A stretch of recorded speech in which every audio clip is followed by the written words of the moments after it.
Hello, नमस्ते।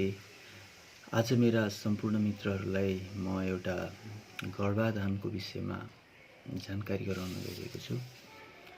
यो अत्यन्त महत्त्वपूर्ण विषय हो र यहाँहरूले ध्यानपूर्वक सुन्नुहुनेछ र मनन गर्नुहुनेछ भन्ने विश्वासका साथ आज यो सानो प्रयासलाई अगाडि बढाउन गइरहेको छु।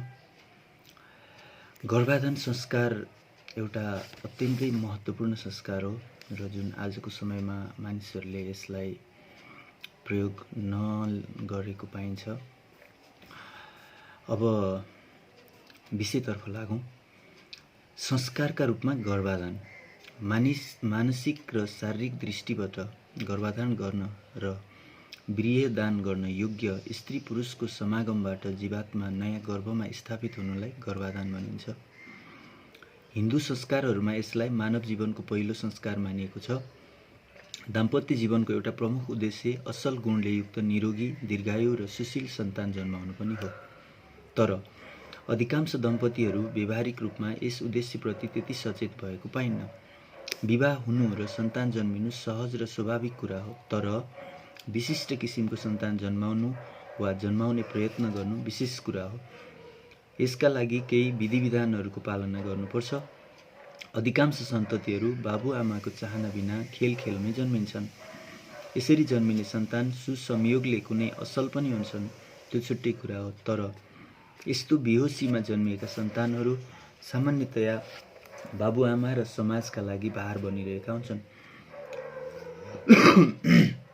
जसले गर्दा अधिकांश दम्पतिहरूको गृहस्थ जीवन त्यति सुखदायी भन्न पाउँदैन।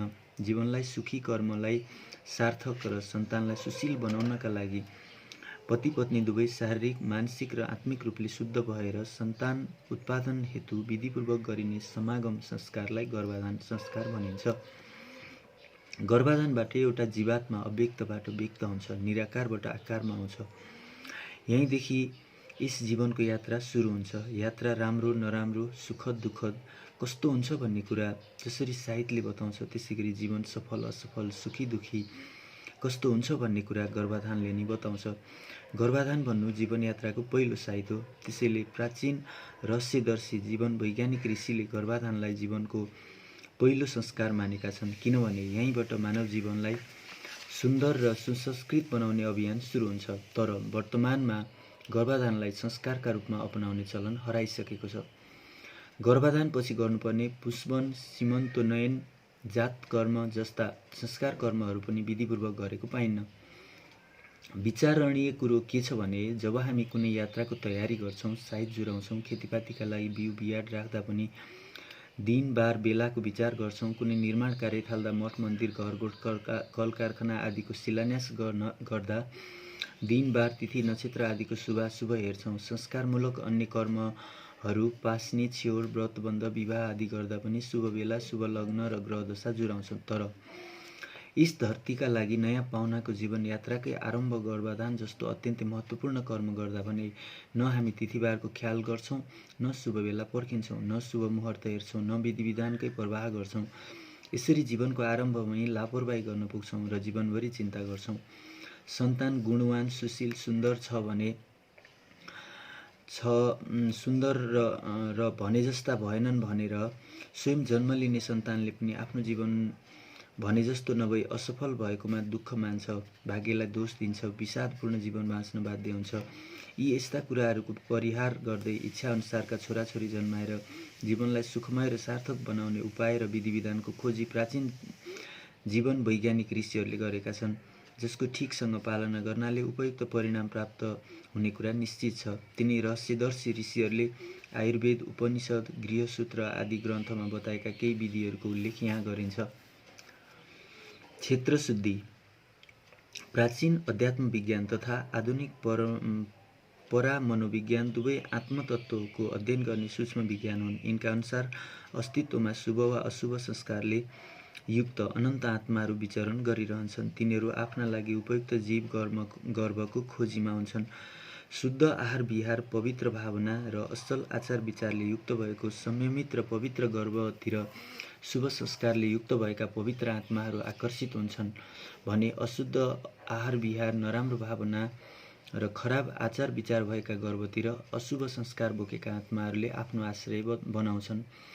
राजा शुद्धोदन र महामायाले अषाढ महिनामा 7 दिनसम्म उत्सव मनाएर व्रत बसी विधिपूर्वक गर्भाधान गरेको र राति सपनामा देवी देवताहरूले सेवा गरिएकी महामायाका सामु सुमेध नामक एउटा बोधिसत्व आत्मा आएर तपाईले मेरी आमा बनिदिनुस्, तपाईको पवित्र गर्भमा आश्रय लिएर म अन्तिम पटक पृथ्वीमा जन्मिन चाहन्छु भनेको पनि त्यसै गर्भबाट गौतम बुद्धको जन्म भएको प्रसङ्ग बुद्ध साहित्यमा पढ्न पाइन्छ भने खराब समयमा गर्भाधान गरेकाले कश्यप र दितिबाट हिरण्याक्ष र हिरण्यकशिपु जस्ता आसुरी जीवात्माले जन्म लिएको प्रसङ्ग श्रीमद् भागवतमा छ। यस्ता अनगिन्ती उदाहरणहरू धार्मिक तथा सन्त साहित्यमा देख्न पाइन्छ। हामी गर्भमा आएर जन्मेका सन्तानलाई कस्तो शिक्षा दीक्षा र संस्कार दिने भनेर त खुब विचार गर्छौं, तर गर्भमा कस्तो आत्मालाई बोलाउने वा महान आत्मालाई कसरी गर्भमा आकर्षित गर्ने भन्ने बारेमा भने विचार गर्दैनौं।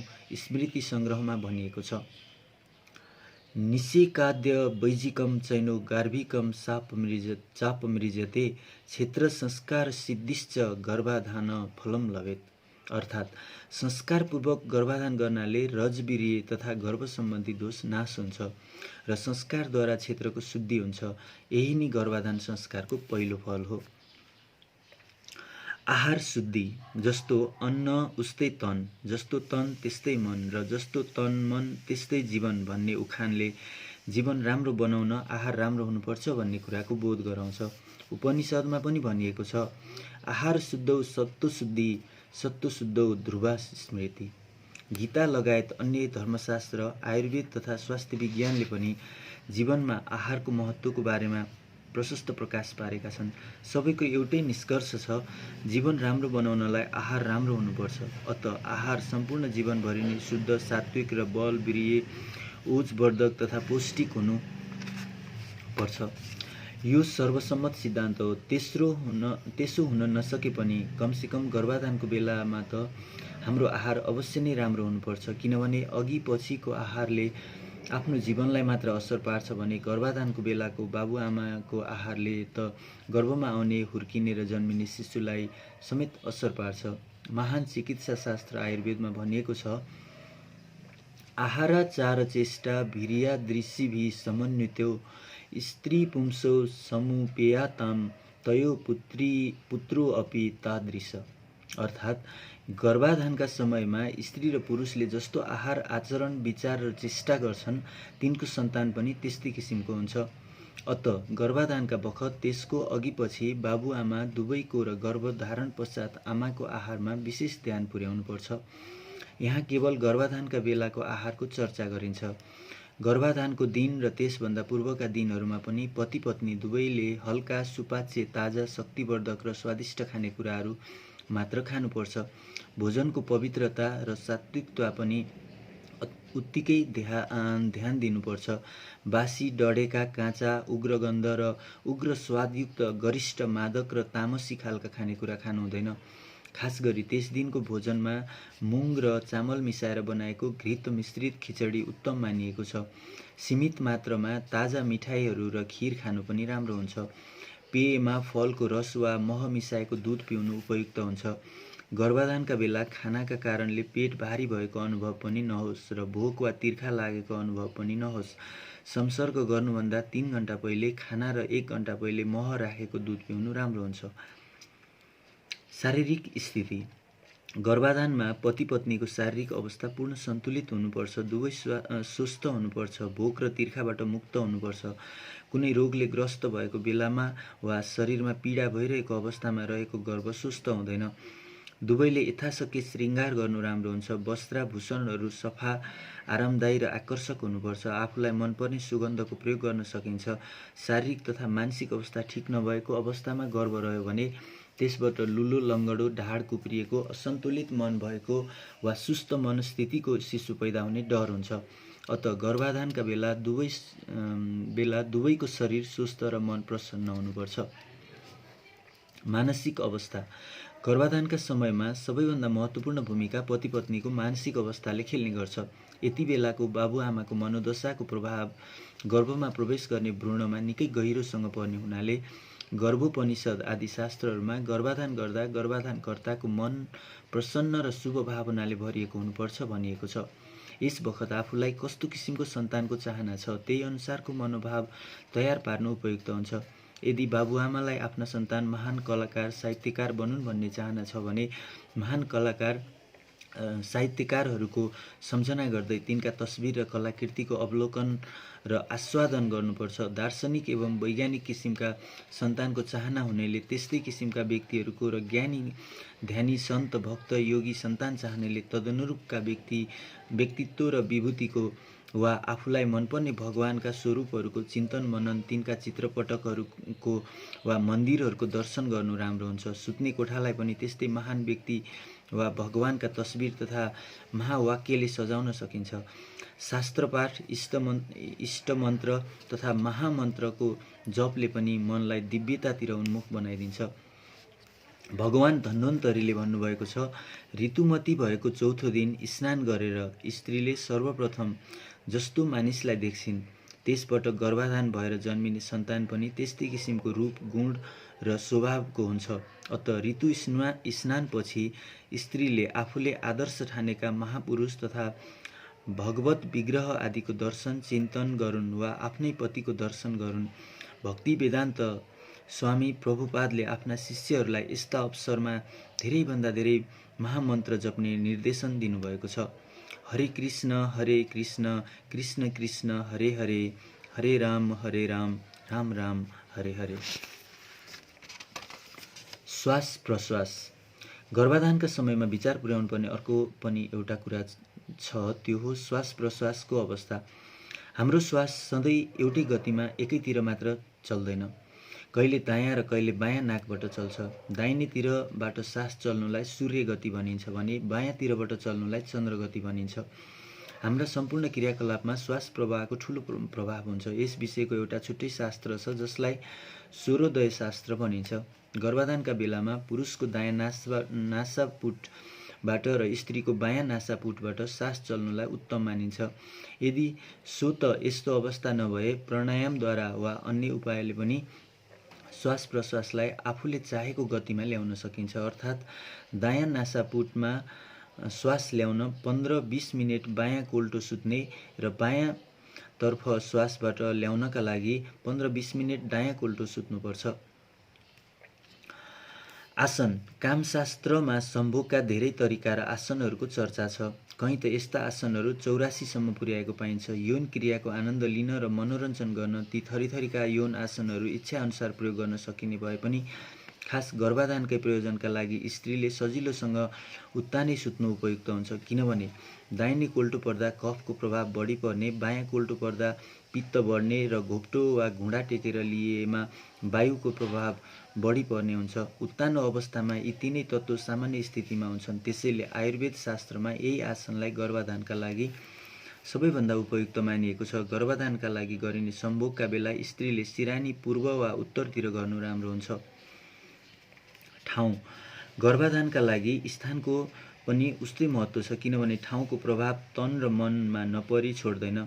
यसका लागि एकान्त ठाउँ, सुसज्जित कोठा, सफा सुग्घर तथा सुन्दर परिवेश, आरामदायी बिस्तरा, सुगन्धित वातावरण हुनुपर्छ। देव मन्दिर, मसान घाट, जङ्गल, अर्काको घर, चौबाटो, पानी भित्र तथा गौशाला जस्ता ठाउँ गर्भाधानका लागि उपयुक्त हुँदैनन्।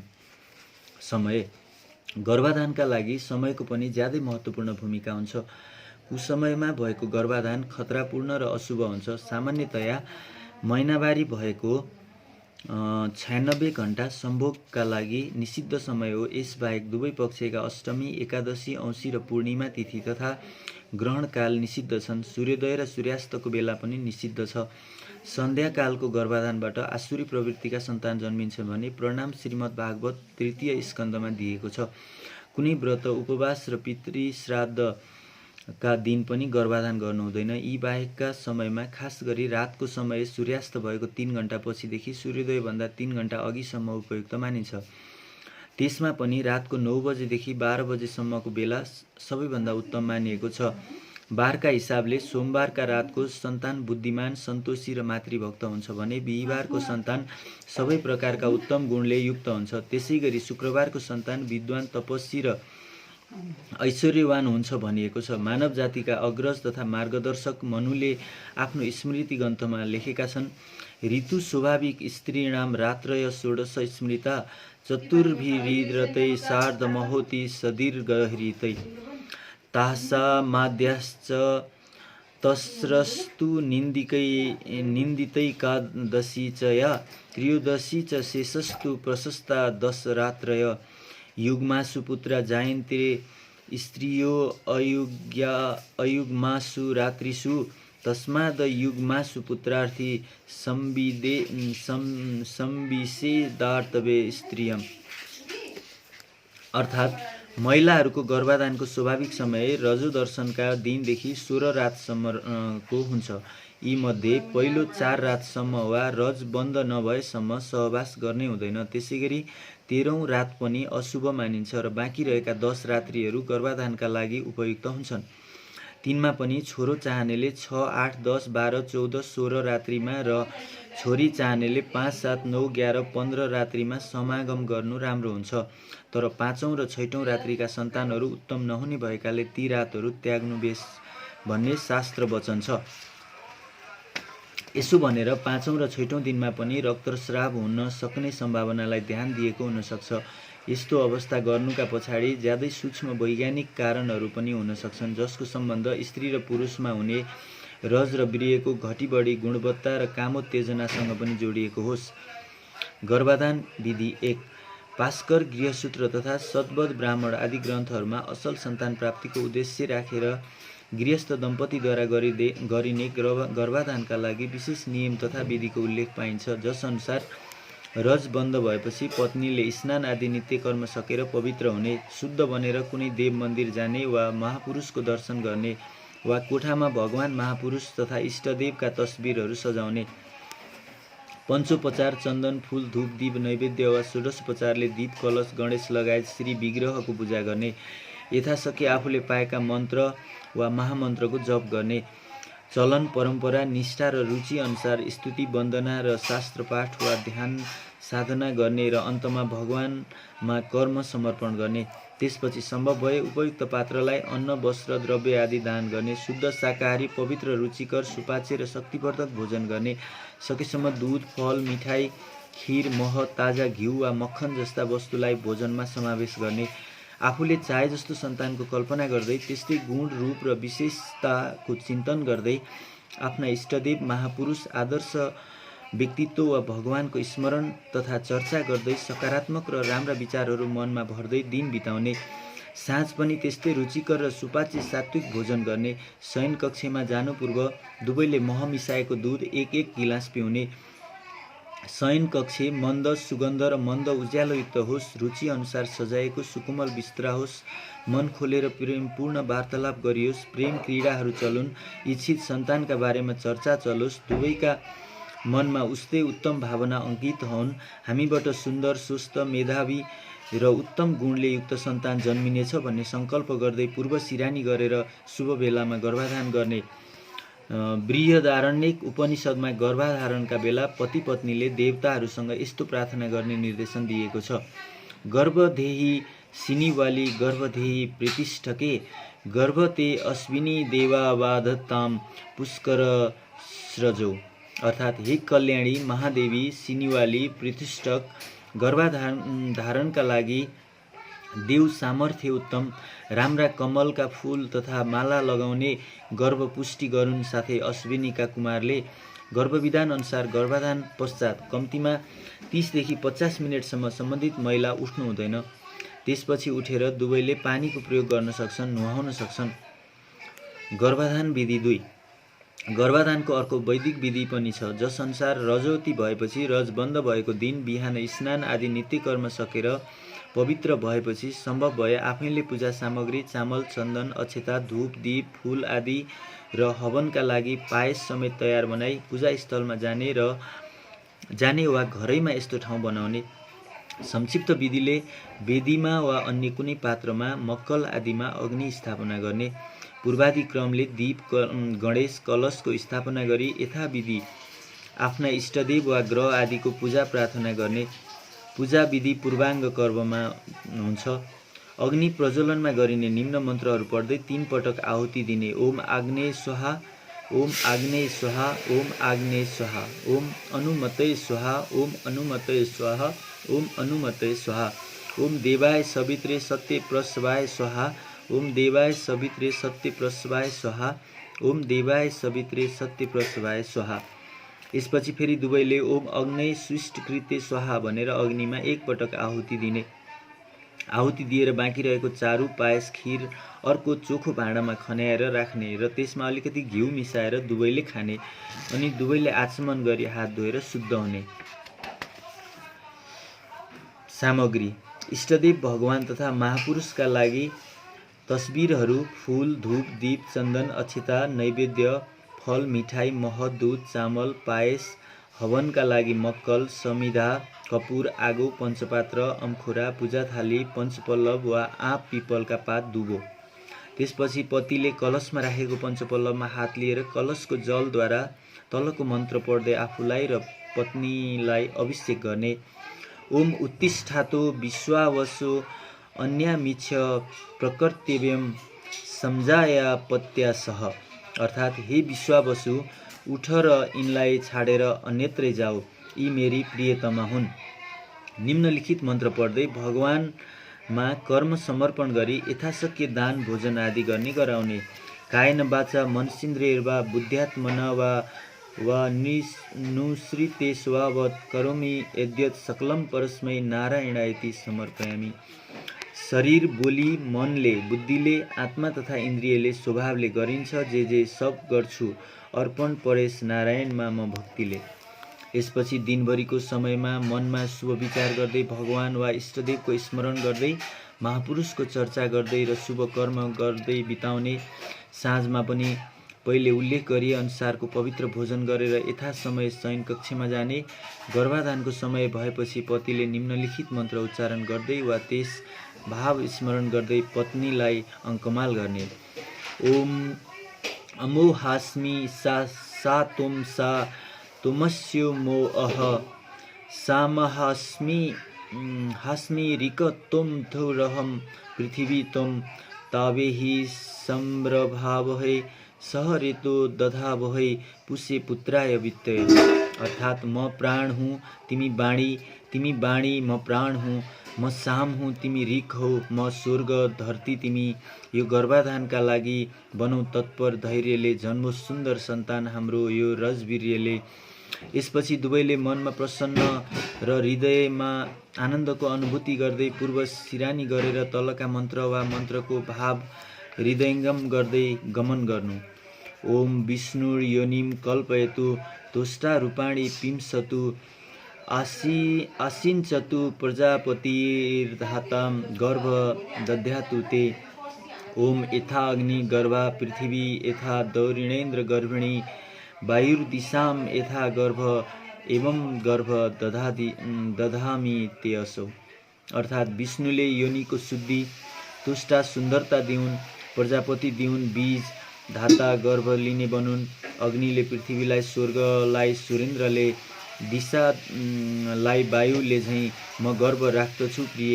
गर्भाधान गरेको 1 घण्टा पछि मात्रै पति पत्नीले स्नान गर्न हुन्छ, त्यसपछि दुग्धपान गर्नु राम्रो हुन्छ।